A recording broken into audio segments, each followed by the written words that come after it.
ya zina kecil, ya, yaitu ya zina mata, zina telinga, zina tangan dan zina kaki. Ya, Allah dalam hal ini Rasulullah sallallahu alaihi wasallam telah bersabda, "Inna Allah kataba 'ala ibni Adam hadduhu min az-zina. Adraka dzalika la mahalata. Fa zina al-'ain an-nazar, wa zina al-lisan al-mantiq, wa an-nafsu tamanna wa tastahi, wal farju yusaddiqu dzalika kullahu wa yukadzibuhu." Sesungguhnya Allah Subhanahu wa taala telah menetapkan atas setiap Bani Adam bagiannya dari zina yang tidak boleh tidak mesti ia dapatkan. Artinya mesti ia temui. Ya, maka zina mata adalah melihat. Ya, zina lisan adalah berbicara. Zina hati adalah berangan-angan dan tertarik, muncul syahwat, muncul nafsu. Kemudian farj, yaitu kemaluan membenarkan hal itu atau mendustakannya, yaitu benar-benar terjadi zina atau tidak.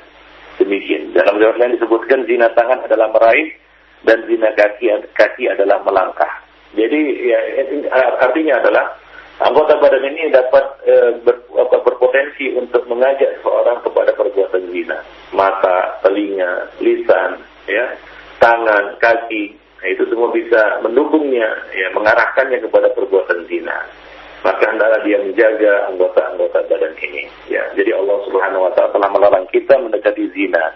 Maka sudah selayaknya bagi setiap mukmin menghindarkan mata dari bacaan-bacaan ataupun tontonan-tontonan yang tidak senonoh dan dari segala sesuatu yang bisa membangkitkan nafsu setannya. Ya, seperti misalnya mendengar lagu-lagu murahan dan semisalnya.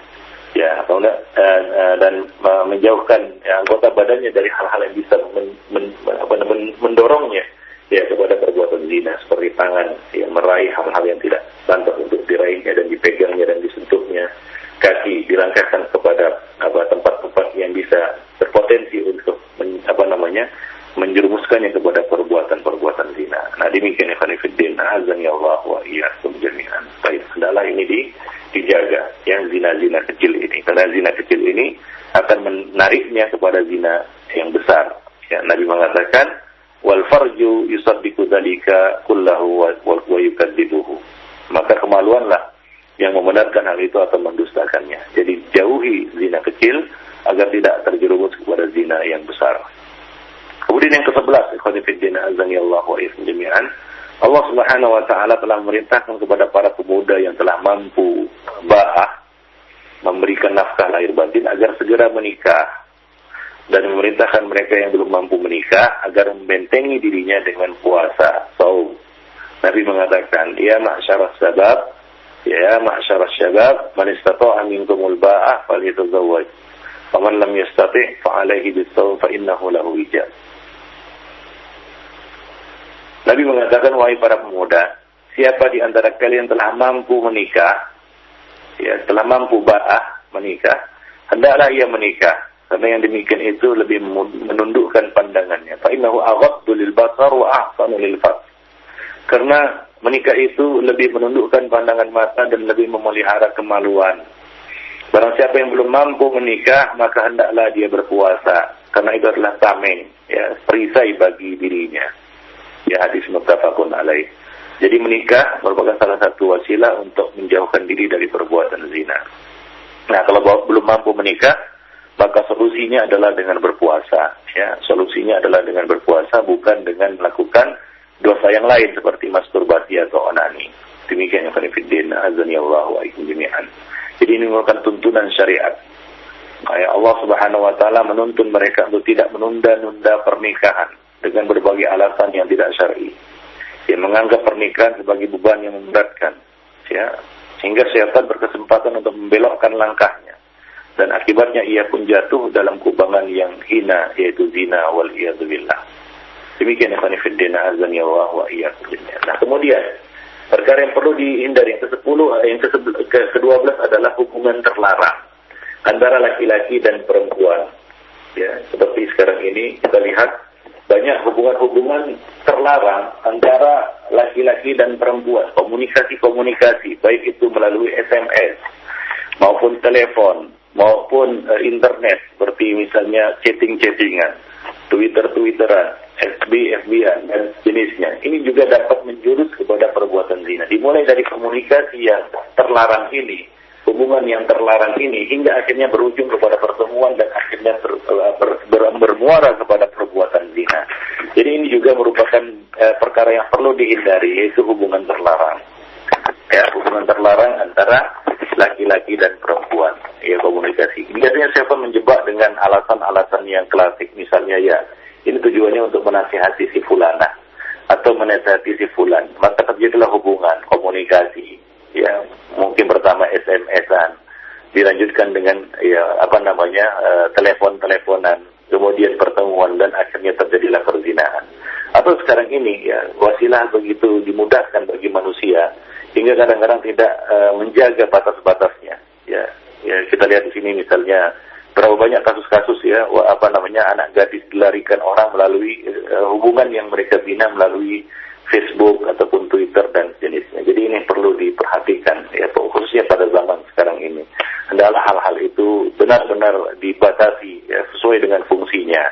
Ya, janganlah ya itu justru menyeret kita kepada perbuatan-perbuatan yang hina dan keji. Ikhwanifiddin, a'azzanillahu wa iyyakum jami'an. Nah, itulah dia beberapa paparan singkat tentang perkara-perkara yang selayaknya diperhatikan oleh setiap insan mukmin dan mukminah agar dia tidak terjerumus kepada perbuatan yang keji. Wallahu a'lam bishawab.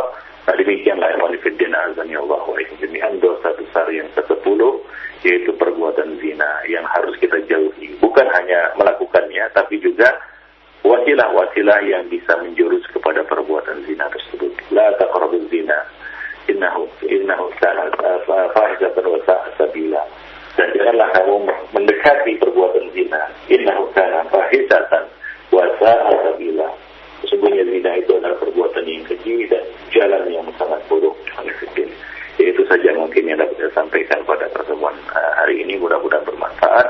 Aku qouli hadza wa astaghfirullah li wa lakum wa lisa'iril muslimin innahu huwal ghafurur rahim. Baik, terima kasih untuk Ustaz yang telah menyampaikan kajian di kesempatan pagi hari ini. Semoga bermanfaat untuk kita semua dan semoga Allah Subhanahu wa taala memberkahi setiap ilmu yang Ustaz sampaikan kepada kita. Dan ikhwatal iman, untuk berikutnya di beberapa menit ke depan kami akan lanjutkan sesi kajian kita dengan tanya jawab, dan kami akan angkat beberapa pertanyaan yang datang melalui pesan singkat. Yang pertama dari saudara Sony di Kalimantan Timur yang bertanya, ya Ustadz, bagaimanakah hukumnya orang yang pernah berzina sekarang sudah bertaubat dan menyesali perbuatannya, akan tetapi belum ada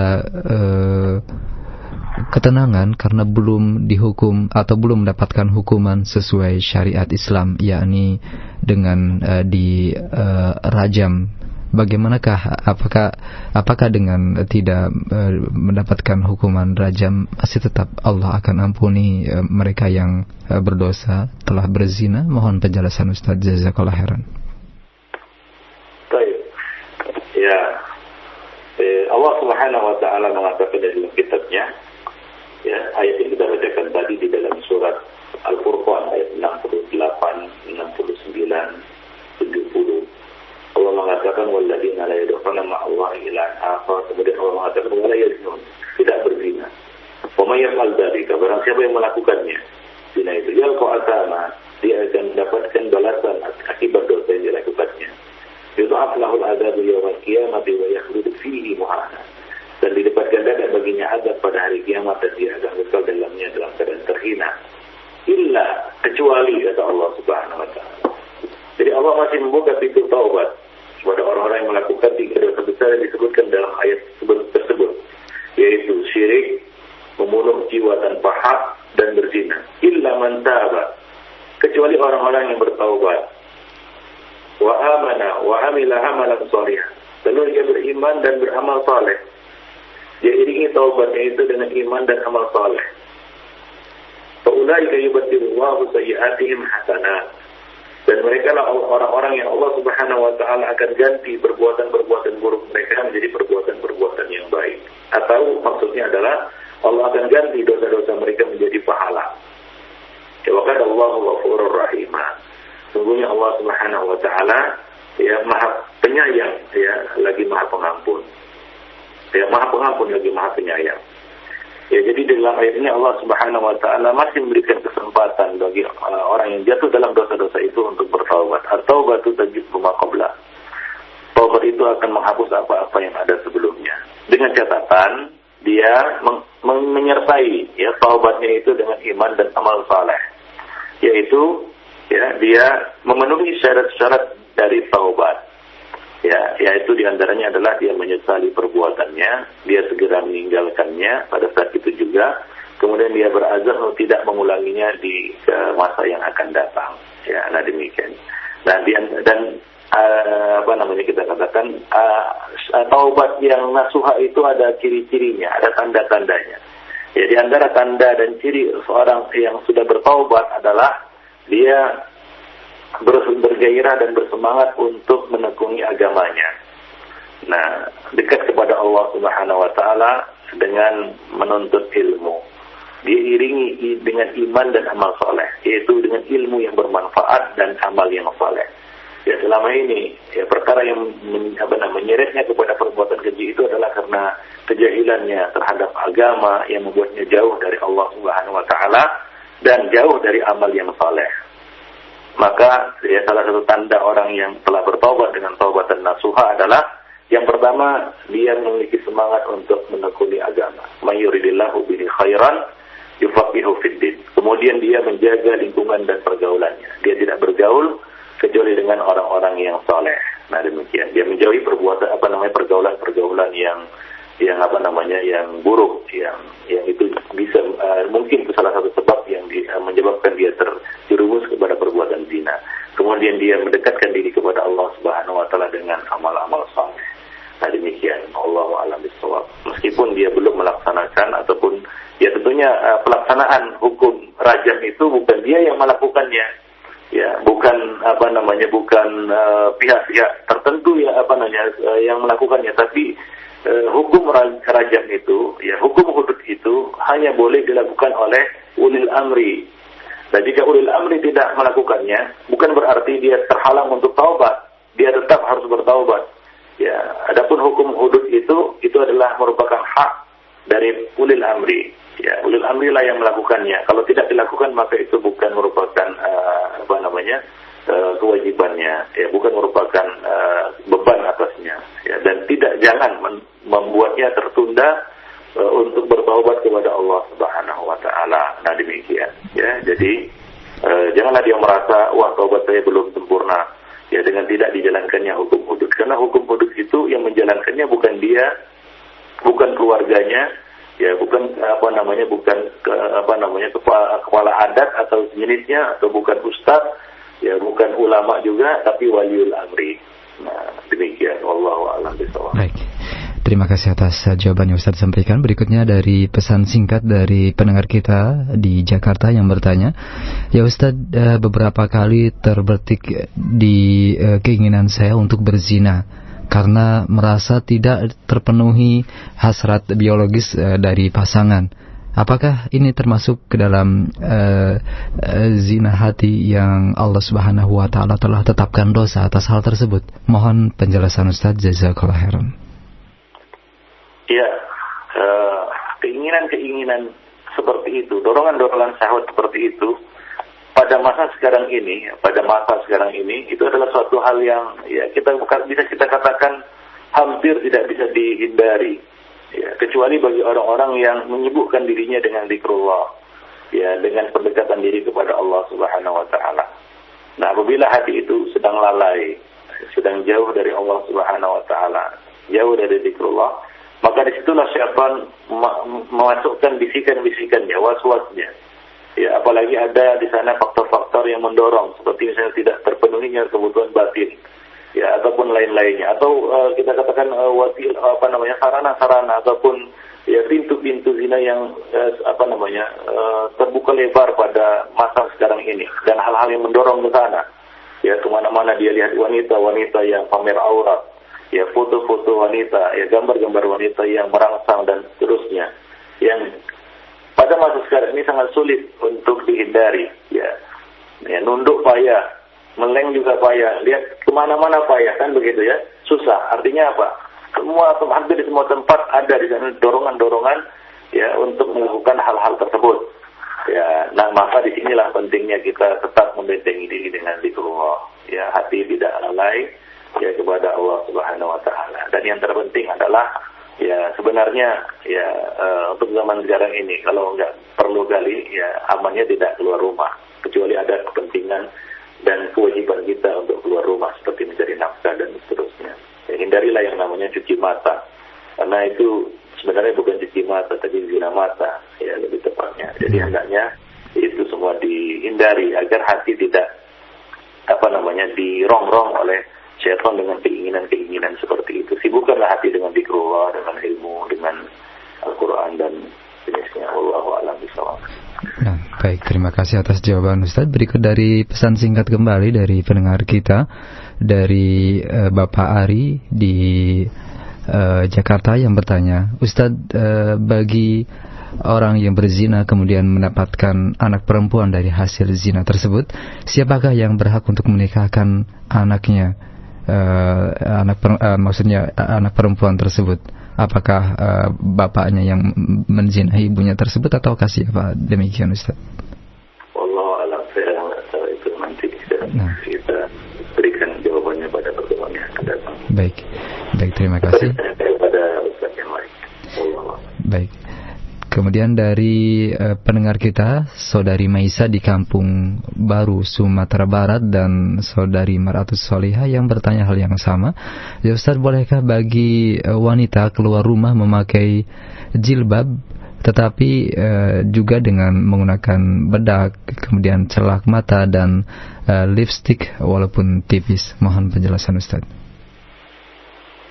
Ya, tentunya ini juga termasuk perhias ya, yang bisa memancing kepada perbuatan-perbuatan yang keji. Ya, hendaklah dia jauhi ya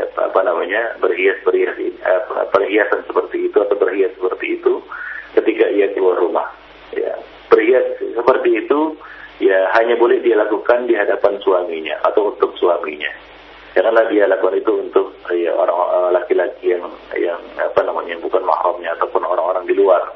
Ya, tentunya itu dapat menimbulkan fitnah. Ya, itu dapat menimbulkan fitnah. Bahkan itu mungkin fitnahnya lebih besar lagi itu. Ya, nah demikian. Orang-orang akan tertarik untuk melihat, menyorotkan pandangan mata kepadanya dan akan timbullah perbuatan-perbuatan yang tidak diinginkan nantinya. Wallahu a'lam bishawab. Jadi hendaknya dia hindari itu. Ya. Baik. Terima kasih atas jawaban Ustaz. Dan kami angkat pertanyaan satu terakhir saja dari pendengar kita, dari dua penanya yang bertanya hal yang sama. Ya Ustaz, yang saya rasakan bahwasannya saya lebih tertarik dan muncul syahwat saya ketika melihat wanita muslimah dengan menggunakan pakaian yang sempurna dengan menutup aurat. Mohon nasihatnya, apakah ini sesuatu yang di luar fitrah saya ataukah bagaimana Ustaz? Sementara ketika melihat wanita yang berpakaian minim tidak terpengaruh apa-apa. Mohon penjelasan Ustaz. Ya, sama saja. Ya, baik itu syahwat muncul ketika melihat wanita yang telanjang maupun yang berpakaian. Ya, itu semuanya dilarang. Itu semua termasuk bisikan-bisikan syaitan, perangkap-perangkap syaitan, talbis iblis ya atas seseorang. Ya, untuk jatuh kepada perbuatan zina waliyadzubillah. Maka hendaklah dia hindari itu. Karena Nabi SAW mengatakan tadi, hindarilah zina-zina kecil agar tidak jatuh pada zina-zina besar. Zina-zina kecil yang dimaksud adalah zina ya mata. Ya, zina mata kata Nabi, zina al-ain an-nazar. Zina mata itu adalah melihat. Ya, jaga pandangan. Ya, jaga pandangan kita. Nah, kalau demikian halnya, ya, maka kita perlu pembersihan hati kita, membersihkan mata kita dari hal-hal semacam itu. Dan tepislah ya keinginan-keinginan syahwat yang negatif itu, fiktor, pikiran-pikiran kotor. Nah, itu kadang-kadang karena mungkin jauhnya kita dari zikrullah. Maka pentingnya zikrullah itu dengan 3 dimensinya, zikir dengan lisan, zikir dengan anggota badan, dan zikir dengan hati. Ya, bukan hanya zikir dengan lisan saja, tetapi mata jelalatan kan begitu ya. sehingga akhirnya fitnah juga masuk ke dalam hati. Jadi tutup semua saluran-saluran setan itu dengan zikrullah. Ya, Rasulullah SAW telah mengumpamakan zikrullah itu seperti benteng yang dapat membentengi manusia dari serbuan-serbuan syaitan. Jadi syaitan masuk ke dalam manusia itu melalui banyak cara, melalui banyak pintu. Ya, melalui hatinya, melalui pandangannya, melalui lisannya, melalui ya semuanya. Maka hendaklah dia jaga itu dengan zikrullah. Nah demikian. Ya, sibukkanlah diri dengan hal-hal yang ya bermanfaat, ya hal yang berfaedah, ya hingga teralihkanlah ya pikiran-pikiran kotor itu. Nah demikian. Ya, bisikan-bisikan dan was-was dari syaitan seperti itu. Wallahu a'lam bishawab. Nah, pertanyaan tadi menutup perjumpaan kita Ustaz di pagi ini, dan ada kesimpulan akhir untuk menutup perjumpaan kita, silakan. Baik, jadi ikhwan fillah, kita telah membahas ya salah satu dosa besar yang diharamkan di dalam Islam, yang diharamkan oleh Allah dan Rasulnya, yaitu zina. Ya, zina ini adalah satu perbuatan yang sangat keji, yang bisa mengundang hukuman di dunia dan di akhirat, bisa menyebabkan kerusakan di dunia, yang merusak hubungan di antara manusia, yang bisa merusak ya apa yang kita katakan akhirat seseorang, mendatangkan azab yang pedih baginya di akhirat kelak. Maka dari itu hendaklah ia hindari ya dari perbuatan zina ini. Kemudian juga hendaknya dia menghindari diri dari perkara-perkara yang bisa menjurus kepada zina. Ya, wasilah-wasilah kepada zina tersebut. Ya, wasilah-wasilah kepada zina tersebut. Nah, kemudian juga hendaklah dia menghindari zina-zina kecil agar tidak terjerumus atau tergelincir kepada zina-zina yang besar. Wallahu a'lam bishawab. Nah, demikianlah ikhwan fillah ya pertemuan kita pada hari ini. Mudah-mudahan ada manfaatnya. Ya, lebih dan kurang saya mohon maaf. Yang benar datangnya dari Allah dan yang benar datangnya dari Allah, dan yang salah dari saya dan dari syaitan. Aku qouli hadza wa astaghfirullah li wa lakum wa lisa'il muslimin innahu huwal ghafurur rahim.